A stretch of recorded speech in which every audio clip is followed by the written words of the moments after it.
제가 지금 저의 전 재산에 돈도 더 빌리고 대출까지 받은 금액에 스탁론까지 얹어서 일단 에코프로비엠은 지금 장마감 후에 136.34%. 막 쾌감을 느끼고 와우 왜 가사 뭐 이런 느낌인 건 아니에요. 계속 상한가를 맞든 앞으로 1년 동안 뭐 100만 원까지 찍든 시가총액 거의 뭐 2위 3위를 애기야 대화가 안 돼. 너 올라가니 내려가니 What up yo RPQ입니다. 네, 오늘은 7월 6일 월요일 현재 시각은 오후 3시 32분을 지나고 있고요. 이번 주 목요일 주 9일이 우리나라 옵션 만기이기 때문에 뭐 어떠한 변동성이 있을 수도 있고 아니면 그대로 가두리로 이끌어내려는 사람들도 있겠죠.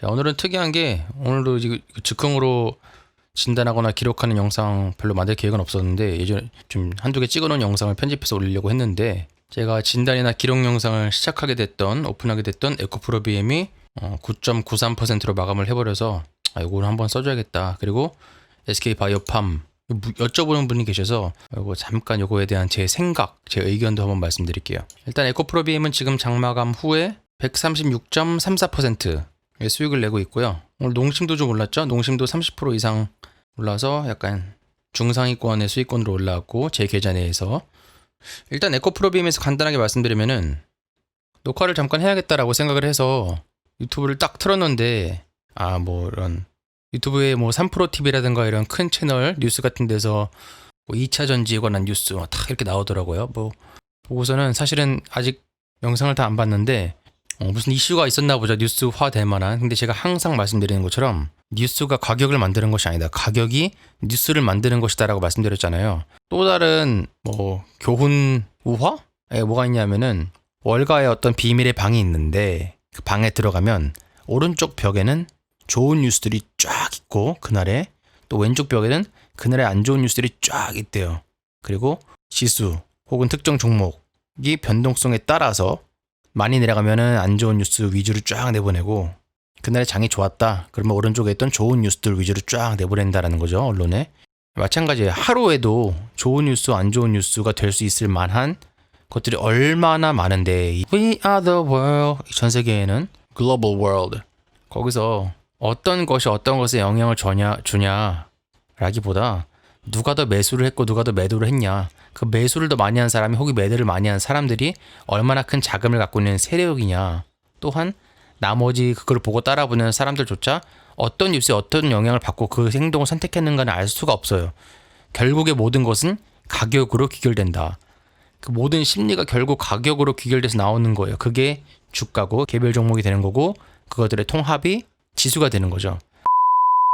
자, 에코프로비엠 제가 예전에도 한번 말했지만 제가 매수를 에코프로비엠 같은 경우는 뭐 3월 17, 18, 19, 20, 21, 22 여기 위 영상 보시면 제 친동생에게도 추천했던 요때부터 들어갔고요. 평단가가 들어갔던 이유는 2차 전지의 배터리의 업종의 미래 산업의 미래가 이렇고 이런 거 전혀 안 봤어요. 당연히 2차 배터리가 될 거란 건 그 정도는 이제 그냥 상식으로 아는 정도고 여러분 생각해보세요. IT 버블 때도 버블이 먼저 오고 실제적인 산업 발달은 나중에 왔죠. 모든 산업이 마찬가지예요. 제가 편집하고 있는 곧 올려드릴 영상에서도 말씀드렸지만 강세장 때 버블이 먼저 와서 그 산업이 발전하고 실적은 따라오기도 합니다. 보통은. 그래서 아직 너무 빠른 것 같은데 실질적인 2차 전지의 적용은 아직 먼 것 같은데 라고 판단하는 사람 뭐 아닌 사람 있지만 가격은 지금 간다. 가격은 이미 가고 있다. 이게 실제적으로 뭐 내년부터 상용화가 많이 될지 5년 후일지 10년 후일지는 모르지만 왜냐? 세더라고요. 사람들이 말할 때 아니야 9만원에서 6만원 5만원까지 빠졌는데 너가 말하는 덜 빠진 종목이 아니지 않냐라고 말할 수 있죠. 맞죠. 근데 크게 보라 그러죠. 제가 이제 저는 일봉은 안 보죠. 항상 월봉, 주봉, 일봉 순으로 봅니다. 그리고 주도주의 특징 중에 하나는 주도주의 업종 중에 희한하게 우연인지 음모인지 모르겠지만 상장되지 얼마 안 된 회사들이 꽤 있다. 이렇게 조용히 6만원대 전후에서 샀다 팔았다 하면서 원금 회복되면 팔아야지라고 하는 원금 회복 심리를 가진 혹은 비자발적 장기 투자가 된 사람들은 65,000원 정도의 선에 있다. 그리고 많이 내려가지 않았냐라고 여쭤보신다면 많이 올랐잖아요. 조금만 넓게 보면 오히려 올랐다고 생각했거든요. 저는 웬만한 주가들은 다 코로나를 핑계로 내려갈 때 보통 갖고 있던 가격대에서 얼마나 덜 내려갔냐가 중요했지만 얘는 조금만 넓게 보면 그 해만 봐도 오히려 올라가 있다라고 생각이 들었어요. 그리고 제가 말했던 코스닥이 먼저 혹은 더 갈 거다라고 했던 코스닥 또 상위에 있어. 업종 9는 종목이 많지 않지만 이슈도 충분히 받고 있고, 그리고 안전을 위해서 분산 투자에 포함된 코스닥 상위에 들어가 있는 업종 중에 하나였던 거고, 뭐 이게 1등으로 많이 갈 줄 몰랐죠. 제가 그건 모르는 거. 그거 어떻게 알아요? 제가 그냥 안전하게 업종별로 또 안전하게 분산 투자해서 이쯤이면 됐다 생각해서 그게 마침 우연히 바닥이었던 거고, 그리고 제가 말씀드린 것처럼 종목 선별은 실력이지만 바닥 타이밍은 우연에 가까웠던 거고, 그게 오늘 또 신고가를 내서 130% 이상의 수익을 내고 있는 거고요. 저는 계속 갖고 있을 겁니다. 제 계획은 이제 또 다른 신고가를 냈다면 요 사이, 즉 뭐 11만 5천 원에서 13만 원 사이에 샀던 물렸던 사람들, 즉 이걸 보고 들어왔던 사람들이죠. 들은 아이고 이때 오면 팔아야지, 이때 오면 팔아야지라고 해서 이미 팔았거나 아이고 너무 올랐어 라고 생각해서 팔 수가 있거든요. 뭐 눌렸다 갈 수도 있고 더 횡보하다 갈 수도 있죠. 저는 그거는 상관없습니다.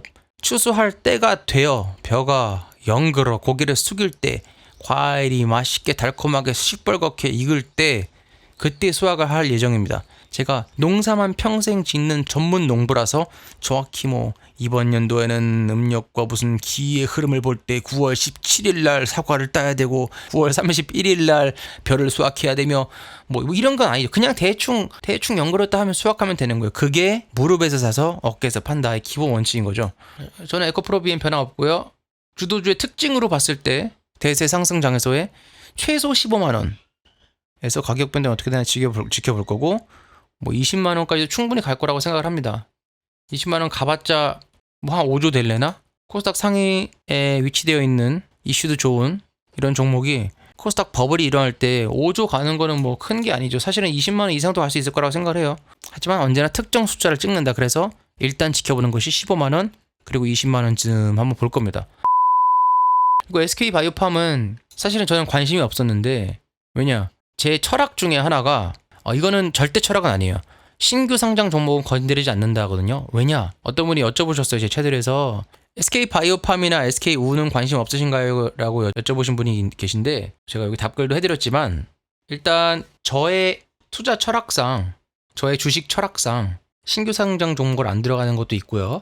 또 굳이 이유를 더 말씀드리자면 군중 심리에서 벗어나라, 대중 심리에서 벗어나라, 가장 중요한 것 중 하나인데, 저의 투자 철학 중에, 저의 주식 철학 중에 바이오팜 모든 사람들이 이야기하고 떠들고 몰리더라고요. 그래서 쳐다보지도 않았고요. 또 하나의 이유는 제가 이거 신규 종목을 하지 않는 이유 중에 하나인데, 가격이 중요하다 그랬죠. 가격이 중요하다는 이유는 모든 주식의 업종별로 그 업종을 꿰뚫어 볼 수 있는 전문 지식이 다 다른데, 완전히 바이오, 조선, 자동차, 반도체, 어떻게 사람이 한 가지에도 전문성을 갖기에 학문적으로도 어려운데 모든 것을 파악할 수 있습니까?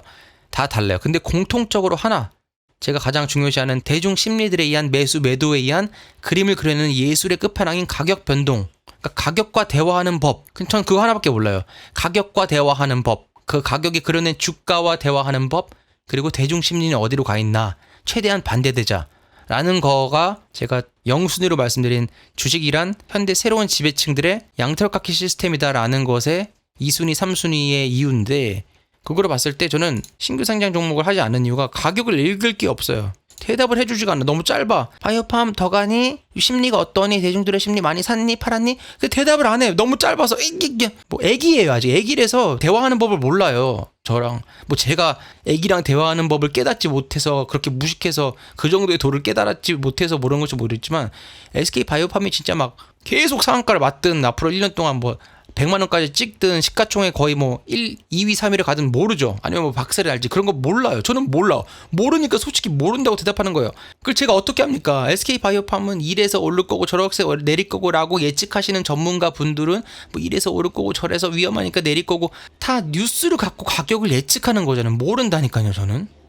저는 그렇게 멋진 방법으로 접근하는 법은 몰라요. 누구나 다 알 수 있는 정보나 뉴스를 갖고 미래를 판단하는 거, 도박처럼 뭐 아니면 도, 홀 아니면 짝, 모르겠습니다. 저는 모르겠고 그냥 가격 보는 법만 아는데, 가격과 대화하고 대중심리 어디로 가는 것만 아는데, 애기야. 대화가 안 돼. 너 올라가니 내려가니 몰라. 애기잖아. 응애 하는 거 어차피 똥 쌌다거나 배고팠다거나 뭐 그런 것 중에 하나일 텐데. 그래서 저는 신규 상장 종목인 SK바이오팜에 대해서는 저는 매수하지 않았다. 매수하려고 노력하지 않았다라는 거고요.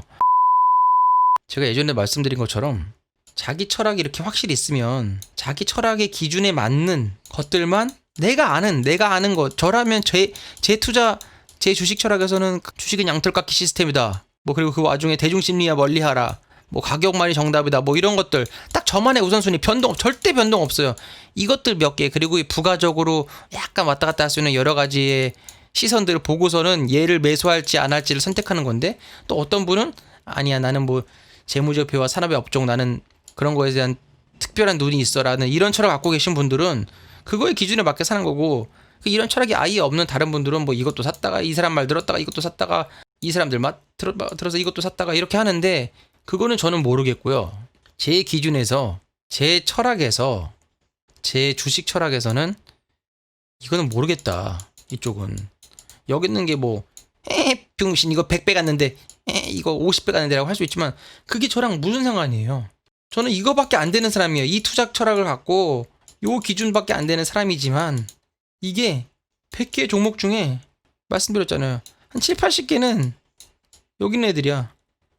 몰라요. 모르면 안 건드리면 되잖아. 나머지 30개 중에 대답해주는 애들 중에 올라간다라고 얘기하는 애들 한 15개만 골라서 뭐 업종별로 분산돼 있는지 뭐 이런 거 확인하고 뭐 시총이 얼마인지 이제 디테일한 거 확인한 후에 그때 사는 거죠. 아니야? 그때도 아니면 안녕. 주식과 결혼하지 말라라는 말이죠. 주식과 사랑에 빠지지 말라.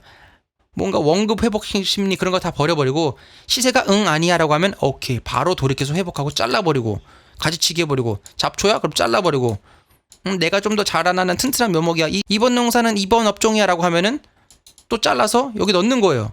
요 과정 요게 중요한 거죠. 모릅니다. 여러분 혹시 가끔 저에게 이거 어때요? 저거 어때요? 전 모르는 건 모른다고 확실히 얘기해야 됩니다. 전 몰라요. 나는 요거밖에 모르는 투자 철학을 주식 철학을 갖고 있는 사람이기 때문에 이것만 갖고 실저들 하고 있기 때문에 모든 것을 다 알 필요는 없다. 아는 것만 해도 제가 바로 이전 영상에서 말씀드렸던 충분히 1조 원의 목표 수익을 올릴 수 있다. 그렇다고 에코프로베믹이 136% 이상의 수익을 내고 있다고 제가 막 쾌감을 느끼고 와우 왜 가세요 뭐 이런 느낌인 건 아니에요. 물론 제가 항상 말씀드린 것처럼 제가 지금 저의 전 재산에 돈도 더 빌리고 대출까지 받은 금액에 스탁론까지 얹어서 여러 가지 계좌를 쓰고 있는 건 맞지만 그래서 스탁론 한도가 하나에 2억 5천 3억밖에 안 돼서 계좌도 4개를 쓰고 있는 게 맞지만 그게 뭐 여러분 수확할 때까지 수확한 게 아닙니다. 그리고 저에게 돈은 그렇게 중요한 게 아니에요. 가격을 보고 시세와 대화할 수 있는 법을 알고 그걸 깨닫고 수익이 목표 수익이 있고 100% 돈 때문에 하는 주식이지만 돈이 저의 인생의 목표가 아니기 때문에 그냥 별 감흥이 없습니다. 물론 이것도 훈련되고 반복되는 과정 중에 제가 얻은 결과지만 그리고 제가 말씀드렸다시피 하나 둘 셋 넷 15개에서 20개 종목에 갖고 있다고 그랬잖아요. 지금 그것 중에 제일 높은 수익률이 136%인 거고 제 전재산에 돈까지 빌리고 대출까지 받아가지고 스탁론까지 얹은 전 금액의 수익률은 23% 정도밖에 안 돼요. 물론 이것도 당연히 제 전재산보다는 많이 올라간 건데 수익이 그게 뭐 제 목표는 여기 오른쪽 위에 말씀드렸잖아요. 1조인데 이거는 그냥 그 과정 중에 하나라고 생각하고 지금은 이 과정 중에 기록을 남기는 거라고 생각을 합니다. 제 자신의 주식의 영역에 관해서 나중에 많은 분들께 증명할 수 있는 영상 기록이 되고 혹은 이 영상들을 통해서 깨달음이나 도움을 얻으실 수 있는 분이 한 분이라도 계시다면 뭐 좋잖아요. 그리고 솔직히 말해서 유튜브에 맨날 업로드할 수 있잖아요. 이게 음악을 제가 하는 것은 누가 또 여쭤봤는데 아쉬운 것 중에 하나가 음악은 사람 성향에 따라 다른데 매일 올리기가 좀 힘들더라고요. 특히 앨범이 뭐 맨날 열심히 한다고 매달 나오고 이게 여러 가지 이 업종의 시스템 따라도 다른데 뭐 모르겠어요. 저 같은 경우는 엄청 유명한 사람이 아니기 때문에 뭐 매달 뭐 이렇게 앨범을 낼 수가 없기 때문에 유튜브라는 통로로는 이게 좀 음악이라는 건 조금 아쉬워요. 그리고 제 성격이 음악적으로는 막 대충 만든 것도 올릴 수도 있지만 약간 앨범 판매, 그러니까 작품을 위해서 나름대로 완전성을 기하고 발매하고 오픈하고 싶은 감정이 있기 때문에 유튜브 채널에 그렇다고 맨날 제가 밖에 막 돌아다니는 스타일도 아니고 특히 요즘 같은 코로나 때문에는 브이로그를 맨날 올리거나 그래서 제가 제일 잘하는 생각하고 깨닫고 제가 갖고 있던 재밌던 이야기들 썰이나 이렇게 제가 또 하나의 전문적으로 갖고 있고 어차피 기록으로 남기려고 했던 주식 투자 영상을 꾸준히 올리는 이유 중에 하나입니다. 물론 많은 분들이 도움을 주시는 말씀으로 야 그래도 채널을 키우려면 전문적으로 하나만 하고 차라리 2개 따로 하는 게 낫다라고 말씀을 해주시지만 그 말씀들 정말 저도 이해하고 감사하지만 채널을 단순히 키울 목적으로 하는 게 아니기 때문에 그랬으면 제가 RPQ의 주식 채널 따로 만들고 음악 채널 따로 만들어서 하면 됐지만 그냥 자유롭고 싶어요. 제가 여기 내또 앨범처럼 자유롭고 싶어서 뭐 어때? 좀 채널 좀 덜 크면 속도가 느리면 주식을 하고 음악을 하는 게 사실 웃기는 게 제 생활에서는 음악을 하는 시간이 더 많은데 영상으로는 주식이나 썰방을 하는 게 더 많이 올라와요. 자주. 왜냐? 뭐 이게 영상을 올리기는 편해요. 간편하게. 그래서 이렇게 진행하고 있으니 여러분 많이 지켜봐 주시고요. 이번 주도 성투입니다. Peace out.